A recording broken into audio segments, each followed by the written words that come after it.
পার্বতীপুর জঙ্গলে টুনি নামের এক মেয়ে পাখি তার মেয়ে টুকিকে নিয়ে বাস করত। টুনি কৃষিকাজ করে সংসার চালাতো। এরপর একদিন টুনি টুকিকে নিয়ে মাঠে কাজ করছিল। এমন সময় তারা দুজনই একটা হাঁড়িতে মরিচের চারা দেখতে পায়। এরপর মা, হাড়ির ভিতরে চারা। আর মা, হাড়িটা তো দেখতে অনেক সুন্দর। চলো না মা, আমরা এই হাড়িটাকে আমাদের বাড়িতে নিয়ে যাই। কার না কার হাড়ি কে জানে। এই হাড়িটা যদি আমরা বাড়িতে নিয়ে যাই, তখন যদি আমাদেরকে কেউ চোর বলে রে মা। মা, কেউ যদি আমাদেরকে চোর বলে তাহলে আমরা বলবো এই হাড়িটা আমরা কুড়িয়ে পেয়েছি। চলো না মা, আমরা এই মরিচের চারার হাড়িটা বাড়িতে নিয়ে যাই। চলো না মা। আচ্ছা ঠিক আছে রে মা, আর বায়না করতে হবে না, আমি হাড়িটা বাড়িতে নিয়ে যাচ্ছি। এরপর টুনি মরিচের চারার হাঁড়িটা বাড়িতে নিয়ে যায় আর হাঁড়ি থেকে মরিচের চারাটা বের করে সেটা বাড়ির আঙ্গিনায় মাটিতে পুঁতে দেয় আর মরিচের চারাটা বাড়ির আঙ্গিনায় লাগিয়ে দেয়। টুকি, তোর কথা মতো আমি মরিচের চারাটা এনেছি মা। এবার তুই ভালো মেয়ের মতো পড়তে বস যা। আচ্ছা ঠিক আছে মা। এরপর টুনি বাড়ির সব কাজ শেষ করে মরিচের চারায় জল দিয়ে রাত্রে ঘুমিয়ে পড়ে। এদিকে দেখতে দেখতে সকাল হয়ে আসে আর টুনি ঘুম থেকে উঠে উঠোনে আসে আর মরিচের চারায় তাকাতেই তার চোখ পুরো ছানা বড়া হয়ে যায়। এ কি, এই মরিচের চারা এত রাতারাতি বড় হলো কি করে? আর তার উপর আবার এত বড় বড় লাল টুকটুকে মরিচ, আজব তো দেখছে। তখনই সেখানে টুকি চলে আসে আর টুনির কাছে লাল টুকটুকে মরিচ দেখে বলতে থাকে, ই মা, কত সুন্দর লাল টুকটুকে মরিচ, আমার তো খুব পছন্দ হয়েছে মা। হয়েছে হয়েছে, আর পছন্দ করতে হবে না। কি জানি কোন বিপদ যে আমি ঘাড়ে টেনে আনলাম। টুনির কথা শেষ হতে না হতে টুনির কাছে লাল মরিচ কথা বলে ওঠে, তোমরা আমাকে নিয়ে ভয় কেন পাচ্ছ? আমি তোমাদের কোনো ক্ষতি করব না। আমি শুধু এখানে চুপটি করে থাকবো। আর আমি তোমার সাথে সারাদিন গল্প করব। আচ্ছা ঠিক আছে টুকি, তুই এখানেই থাক, আমি রান্নাঘরে গিয়ে রান্না করছি। এরপর টুনি রান্নাঘরে যায় আর রান্না করতে থাকে আর এদিকে টুকি লাল মরিচের সাথে বক বক করতেই থাকে। এমন সময় একটা প্রজাপতি এসে টুকির গায়ে সুড়সুড়ি দিতে থাকে আর টুকি বিরক্ত হয়ে টুনিকে ডাকে, মা, ও মা, দেখো না মা, একটা প্রজাপতি আমাকে কিভাবে জ্বালাচ্ছে। টুকির ডাক শুনে টুনি চলে আসে। এই প্রজাপতি, এই তোর তো সাহস কম নয়, তুই আমার মেয়েকে জ্বালাচ্ছিস। আজ তোর একদিন কি আমার একদিন। না গো, আমাকে মেরো না, আমি তোমাদের কোনো ক্ষতি করতে আসিনি। আমি এসেছি শুধুমাত্র রাজকন্যাকে পাহারা দিতে। রাজকন্যা মানে কি বলছো তুমি? আর কে তোমার রাজকন্যা? এই যে তোমরা মরিচ গাছে লাল মরিচ দেখছো, এ হলো মরিচ রাজ্যের রাজকন্যা আর আমাদের রাজকুমারী। তোমাদের এই পৃথিবীর উপরে আমাদের মরিচ রাজ্য। সেখানে মরিচেরা অনেক সুখে শান্তিতে দিন কাটাচ্ছিল। এদিকে এক দুষ্ট জাদুকর্ণীর চোখে সেই মরিচ রাজ্য পড়ে যায়। তাই সেই জাদুকর্ণী ডাইনি যে কোনো উপায়ে মরিচ রাজ্যকে ধ্বংস করতে চায় আর ওই জাদুকর্ণী ডাইনিকে হত্যা করতে পারবে একমাত্র মরিচ রাজকন্যা। সবই তো বুঝলাম, তবে এই মরিচ রাজকন্যা এখানে কি করে এলো? মরিচ রাজ্যে আছে এক মায়াবী হাড়ি। সেই হাড়িতে পৃথিবীর সব মরিচের নির্যাস জমা হয়ে একটা করে মরিচ জন্ম নেয়। তেমনি ভাবে রাজকন্যাও জন্ম নিচ্ছিল, কিন্তু রাজকন্যা জন্ম নেওয়ার আগে ওই দুষ্টু জাদুকর্ণী মরিচ রাজকন্যাকে পৃথিবীতে ফেলে দেয় আর তাকেই তোমরা কুড়িয়ে পাও। এই মরিচ রাজকন্যাকে পৃথিবী থেকে মরিচ রাজ্যে পাঠানোর কি কোনো উপায় আছে?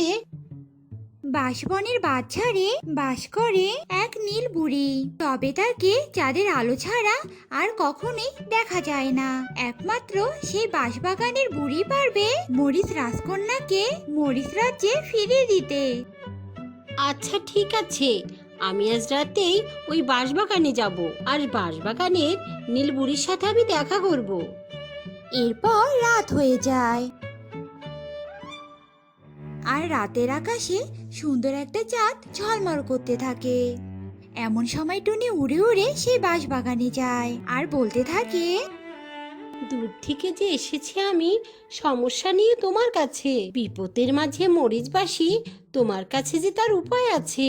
আকুল কণ্ঠে ডাকছি আমি, দিব তোমায় খই মুড়ি। নীল জগতের চাঁদের জ্যোৎস্নায় কোথায় তুমি নীলবুড়ি? এরপর বাছার থেকে বিকট একটা আলোর মধ্য দিয়ে নীলবুড়ি বেরিয়ে আসে। কি হয়েছে রে বাছা, এত রাতে আমাকে কেন তলব করছিস? এরপর টুনি নীলবুড়িকে সব ঘটনা খুলে বলে।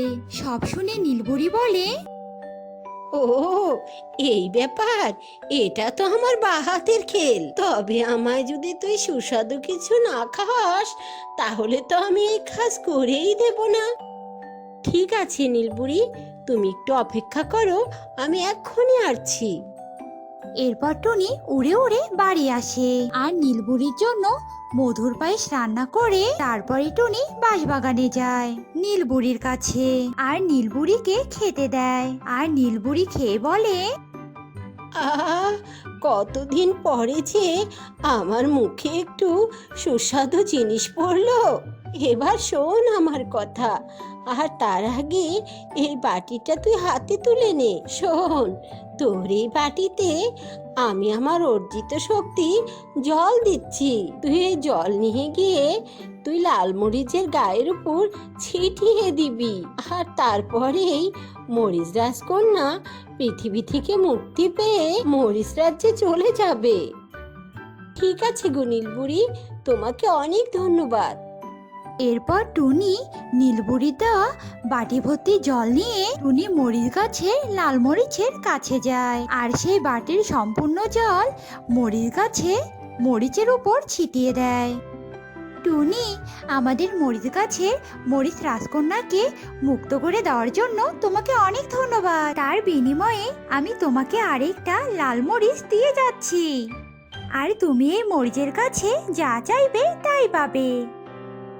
এরপর প্রজাপতি জাদু দিয়ে আরেকটা লাল মরিচ প্রকট করে আর সেটা টুনিকে দেয়। এদিকে মরিচ রাজকন্যা বলতে থাকে,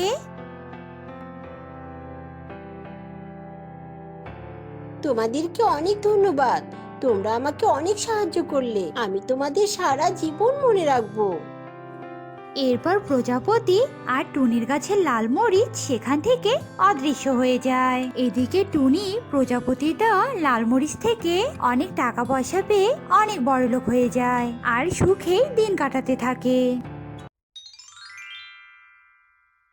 হায় ঈশ্বর, আর কত কষ্ট দিবে তুমি আমাকে। আমি যে আমার মেয়েকে নিয়ে বড্ড অসহায় হয়ে পড়েছি। ঈশ্বর, তুমি আমাকে সাহায্য করো ঈশ্বর, আমি যে এমন জ্বালা সহ্য করতে পারছি না। এসব কথা বলে টুনি চোখের জল ফেলতে থাকে। টুনির স্বামী মারা গেছে বেশ কিছুদিন হলো। স্বামীকে হারিয়ে কন্যা সন্তানকে নিয়ে টুনি খুব কষ্টে তার দিন কাটাচ্ছে। মা, আমি সেই সকাল থেকে তোমার জন্য অপেক্ষা করছি। মা, তুমি সারাদিন কোথায় কোথায় ঘুরেছো গো, আর আমার জন্য খাবার আনতে গিয়েছিলে নাকি? মারে, কি আর বলবো রে মা, আমি সারাদিন কত জায়গায় ঘুরলাম, না পেলাম কোনো একটা কাজ, আর না পেলাম কিছু খাবার জোগাড় করতে। আমি যে কি করব কি না করব কিছু বুঝতে পারছি না রে মা। মা, তুমি রোজ রোজ একই কথা বলছো, আমি আর কতদিন না খেয়ে থাকবো বলো তো? তুই কাঁদিস না মা, আমি এবার একটা না একটা ব্যবস্থা করবই করব। আমি আর কারো দ্বারে ঘুরবো না রে মা। তোর ঠাকুমা আমাকে যে হারটা দিয়েছিল, এবার আমি ওই হারটাই কাজে লাগাবো। টুনি এসব কথা বলতে থাকে আর পরিকল্পনা করতে থাকে। পরের দিন সকালে টুনি তার হারটা নিয়ে স্বর্ণকারের দোকানে যায়। দিদি, এটা তো পুরনো আমলের গয়না মনে হচ্ছে। দিদি, এটাতে তো দেখে মনে হচ্ছে সোনার পরিমাণ খুবই কম। এটা যদি বিক্রি করতে চাও তাহলে আমি তোমাকে 5,000 টাকা দিচ্ছি। এর থেকে বেশি টাকা আর আমি দিতে পারবো না। 5,000 টাকা? তবে তাই দাও, টাকাটা যে আমার ভীষণ দরকার গো। এরপর স্বর্ণকার টুনিকে 5,000 টাকা দেয়। আর টুনি সেই টাকা নিয়ে হাটে যায় আর একটা গাভী দেখতে থাকে। দাদা, এই গাভীটার দাম কত? আর এই গাভীটা কত দুধ দেয়? দুধ তো বেশ ভালোই দেয়, দিনে 3 লিটার করে দুধ দেয়। আর আমি এই গাভীটা 20,000 টাকায় বিক্রি করব। 3 লিটার? 3 লিটার দুধ বিক্রি করলে তো দিব্যি সংসার চলে যাবে আমার। কি বলছো দাদা, 20,000 টাকা? তা বলছি কি দাদা, এই গাভীটা কি তুমি আমায় 5,000 টাকায় দিতে পারবে? আমার কাছে যে শুধু 5,000 টাকাই আছে। এসেছে ফকিন্নি 5,000 টাকা দিয়ে গাভী কিনতে। 5,000 টাকায় কি আর এখন গাভী পাওয়া যায় নাকি? হ্যাঁ, যাও তো, যাও এখান থেকে। বান্টি কবুতর যখন টুনিকে এসব কথা শোনাচ্ছিল তখনই পাশ থেকে উলু পেঁচা এসব কথা শুনতে পায়। এই যে মা, তুমি এদিকে এসো, আমি তোমায় 5,000 টাকার গাভী দিব। পেঁচার ডাক শুনে টুনি সেখানে যায় আর সেখানে গিয়ে একটা গর্ভবতী গাভীকে দেখতে পায়। কাকা বাবু, গাভীটাকে দেখে তো মনে হচ্ছে গর্ভবতী, তাও আবার এত নাদুস নুদুস। তা বলছি, ভালো একটা গর্ভবতী গাভী তুমি আমাকে 5,000 টাকাতেই দেবে? দেব রে মা, কারণ আমার গাভীটা যে অন্ধ। আমার গাভী চোখে কিছুই দেখতে পারে না। এই গাভী নিজে থেকে ঘাস পাতা কিছুই জোগাড় করে খেতে পারে না। সব খাবার ওর মুখের সামনে তৈরি করে দিতে হয়, তবে গাভীটা গন্ধ শুকিয়ে খাবার খেতে পারে। তবে এই ব্যাপার কাকা বাবু, তবে আমার কোনো সমস্যা নেই। আমি সব খাবার ওর মুখের সামনে দিতে পারবো। আমায় শুধু দুধ দিলেই চলবে, কারণ আমার সংসার চালানোর যে একটা উপায় ভীষণ দরকার। তুমি আমায় এই গাভীটাই দিয়ে দাও কাকা বাবু। এরপর টুনি পেঁচাকে 5,000 টাকা দেয় আর গাভীটা নিয়ে বাসায় চলে যায়। মা, আমি খাবারের জন্য অপেক্ষা করছি, আর তুমি কি না গাভী নিয়ে এলে?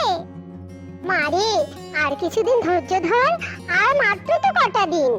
এভাবে খাবারের জন্য হাহাকার করতে হবে না রে মা। আর মাত্র কদিন পরে দেখবি সব কষ্ট দূর হয়ে যাবে। এরপর টুনি আর টুকি সুদিনের জন্য অপেক্ষা করতে থাকে আর টুনি পেঁচার কথা মতোই গাভীর সামনে সব খাবার এনে দিত। বেশ কয়েকদিন পরে গাভী দুটো যমজ বাছুরে জন্ম দেয়। মা, এই গাভী তো জবল দুটো বাছুর জন্ম দিল। মা, তোমার 3টে গাভী হয়ে গেল। মা, এখন তো আমরা গাভীর দুধ বিক্রি করতে পারবো, আর এখন আমাদের কোনো অভাব থাকবে না মা। হ্যাঁ রে মা, তুই ঠিকই বলেছিস। আর দেরি না করে তাড়াতাড়ি বালতিটা নিয়ে আয় রে মা, দুধ দোয়াতে হবে তো। ঈশ্বর যে আমার দুঃখ ঘোচার পথ দিয়েছেন। টুনির কথা শুনে টুকি দ্রুত ঘরে যায় আর বালতি নিয়ে আসে আর গাভীর দুধ দোয়াতে শুরু করে। কিন্তু গাভী স্বাভাবিক দুধ না দিয়ে সোনার দুধ দেয়। আগো, এই গাভী তো দেখছি সোনার দুধ দিচ্ছে। এ আবার কোন ধরনের গাভী গো? আমি জাদুই গাভী গো। এতদিন থেকে তো আমি অভিশপ্ত হয়েছিলাম, তাই তো আমি চোখে দেখতে পারতাম না, আর আমি কথাও বলতে পারতাম না। তবে আমি সন্তান জন্ম দেওয়ার পর থেকে অভিশাপ মুক্ত হয়েছি। গাভীর কথা শেষ হতে না হতে গাভীর বাছুর দুটো সোনার মল ত্যাগ করে। এ দেখে তো টুনি আর টুকির চোখ কপালে উঠে যায়। মা, এ তো দেখছি সোনাই সোনা, আর এখন তো দেখছি এই বাছুর দুটো সোনা দিচ্ছে। হ্যাঁ রে মা, ঈশ্বর এতদিন পর আমার দিকে মুখ তুলে দেখেছে।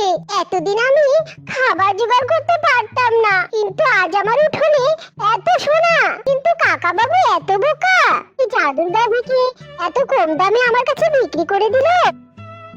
না গো, আমার মালিক বোকা না, আসলে তান্ত্রিকের মৃত্যু খুব নিকটেই জেনে মালিক আমায় তোমার কাছে বিক্রি করেছে।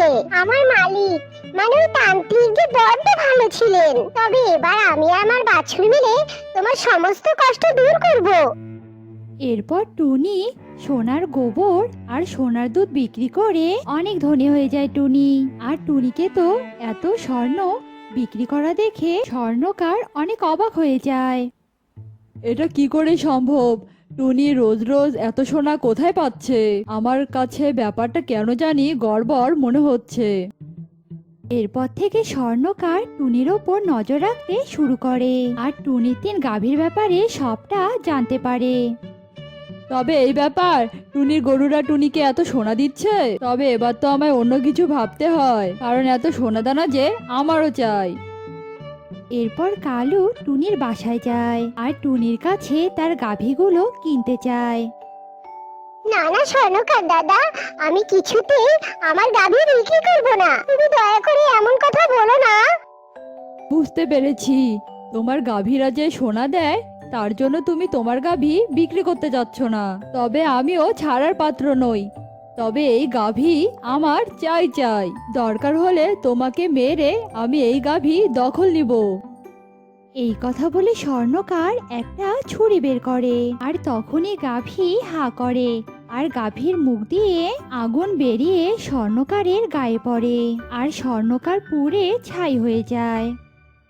আমার মালকিনের গায়ে কোনো আঁচড় পড়লে আমি সহ্য করব না। তাকে আমি এই স্বর্ণকারের মতো ভস্ম করে দেব। তুমি কোনো চিন্তা করো না মালকিন, আমি তোমাকে সবকিছু থেকে রক্ষা করব। গাভীর কথায় টুনি স্বস্তি পায়। এরপর থেকে টুনি তার 3 গাভীর সাহায্যে সুখে শান্তিতে দিন কাটাতে শুরু করে। দেখো কাণ্ড, ঘরে তো কোনো মাছ মাংস নেই। এখন আমি শুধু সবজি রান্না করব নাকি? না না বাপু, আমি শুধু সবজি মুখে তুলতে পারবো না। দরকার হলে আমি না খেয়ে থাকবো, তবু আমি সবজি দিয়ে ভাত খাবো না। এ কথা বলে ঘাপটি মেরে টুনি বসে থাকে। টুনি টোনার সাথে ফুলপুর জঙ্গলে থাকতো। টুনি খুব উচ্ছৃঙ্খল আর পেটুক স্বভাবের ছিল, আর টোনাকে সব সহ্য করে সংসার চালাতে হতো।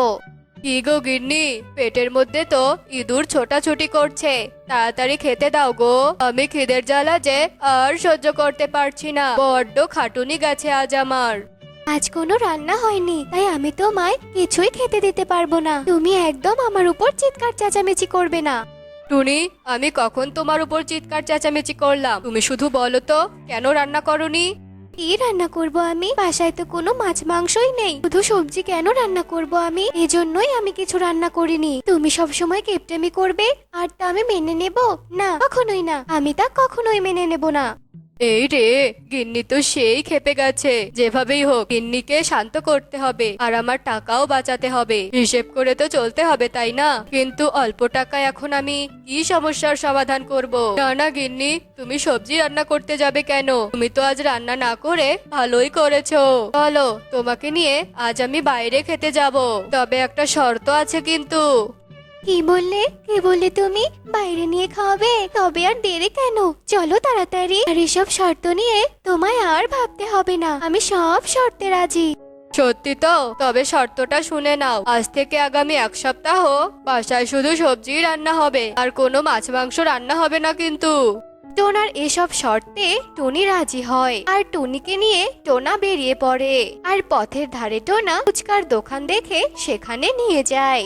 গিন্নি, তুমি তো ফুচকা খেতে খুব পছন্দ করো, তাই আমি ভাবছি আজ আমি তোমার সাথে ফুচকা খাওয়ার প্রতিযোগিতা করব। দেখি তুমি আমাকে হারাতে পারো কিনা। তুমি আমায় বড্ড হাসালে টোনা। তুমি নাকি আমায় আবার ফুচকা প্রতিযোগিতায় হারাবে। তবে শুরু হোক প্রতিযোগিতা। এরপর টোনা আর টুনি মিলে ফুচকা খাওয়ার প্রতিযোগিতা শুরু করে। আর টোনাকে হারানোর জন্য টুনি পেট ভরে ফুচকা খায়। দেখেছো টোনা, তুমি শেষমেশ আমার কাছে হেরে গেলে। তবে টোনা, আমি আজ আর বাইরে খাবো না। চলো এবার বাড়ির দিকে যাই। এটাই তো আমি চেয়েছিলাম। টুনিকে অল্প টাকায় ফুচকা খাওয়ালাম, আবার 1 সপ্তাহ সবজি রান্না করাতেও রাজি করালাম। একেই বলে লাভে লাভ। হ্যাঁ গিন্নি, চলো, আমারও ক্ষুধা মিটে গেছে। এভাবেই টোনা চালাকি করে পয়সা বাঁচাতো। হ্যাঁ গো, দেখো না ওই গয়নাটা কত সুন্দর, বাইরে থেকে কেমন যেন চকচক করছে। বলছি কি টোনা, আমাকে ওই গয়নাটা কিনে দাও না। তুমি আজকেই গয়না কিনে নেবে গিন্নি? তুমি কি ভুলে গেছো আর কয়দিন পরেই আমাদের বিবাহ বার্ষিকী? তুমি কি আজকের সামান্য উপহারের জন্য বিবাহ বার্ষিকীর উপহারটা হারাতে চাও বলো? হ্যাঁ তাই তো, তুমি তো আমার কিপ্টে স্বামী, তুমি তো আর দ্বিতীয়বার খরচই করবে না। যাও, তোমাকে আজ আর গয়না কিনে দিতে হবে না। এরপর টুনি বাড়িতে যায় আর টোনাও টুনির পিছু পিছু বাড়িতে যায়। আর দেখতে দেখতে টোনা টুনির বিবাহ বার্ষিকীর দিন চলে আসে আর টোনা টুনিকে একটা সোনার গয়না উপহার দেয়। সেই দিন দেখলাম কি, আর আজ তুমি আমায় উপহার দিলে কি? না, তোমার সাথে আর পারা গেল না। তুমি যখন আমার জন্য গয়না এনেছো, তবে তো আর কিছুই বলার নেই। দাও, ওই গয়নাটাই পরিয়ে দাও। এরপর টোনা টুনিকে গয়না পরিয়ে দেয় আর এভাবেই টোনা চালাকি করে গুছিয়ে সংসার চালাতো। আরে বাহ, ভালোই তো, এক বউকে ফেলে রেখে এসে আরেক বউকে নিয়ে আদিক্ষেতা করছো। এটা আমি কিছুতেই মেনে নেব না। আজ থেকে আমি তোমার সাথেই থাকবো। কি গো, এ কে? এই মহিলা কি বলছে এসব? তুমি কি এই মেয়েকে বিয়ে করেছো নাকি? এই ছিল আমার বিবাহ বার্ষিকীর উপহার। তাই তো বলি, তুমি আমার সাথে এমন কিপটেমি করছো কেন? তুমি আমার পিছনে খরচ না করে তুমি ওর পেছনে খরচ করেছো, তাই না? হায় হায় হায়, পোড়া কপাল আমার, এ কি হয়ে গেল? না গিন্নি, তুমি ভুল ভাবছো। আমি এই পাখিটাকে চিনি না। বিয়ে তো দূরের কথা, আমি তোমার সাথে বিয়ে করে টাকা জমিয়ে রেখেছি আমাদের ভবিষ্যতের জন্য, জানো? ওরে আমার চালাক স্বামী রে, না, তুমি আমাকে এভাবে ঠকাতে পারো না। আমিও তোমার স্ত্রী, তুমি যত অস্বীকার করো, আমি এ বাড়ি ছেড়ে কোথাও যাব না। এসব কথা বলে মুন্নিও টোনার বাসায় থেকে যায়। এদিকে আসল নকল দুই বউকে নিয়ে টোনা খুব বিপাকে পড়ে যায়। অবশেষে টোনা তার নকল বউকে তাড়াতে চালাকের আশ্রয় নেয়। তোমরা দুজন কোথায়? দেখো আমার সাথে কে এসেছে। কই গো গিন্নিরা? এমন ষাঁড়ের মতো চিৎকার করছো কেন? হ্যাঁ, আমরা কি মরে গেছি নাকি? আর এটা কে তোমার সাথে? আরে বৌদি, আপনি কি আমাকে ভুলে গেলেন নাকি? মনে নেই আপনার?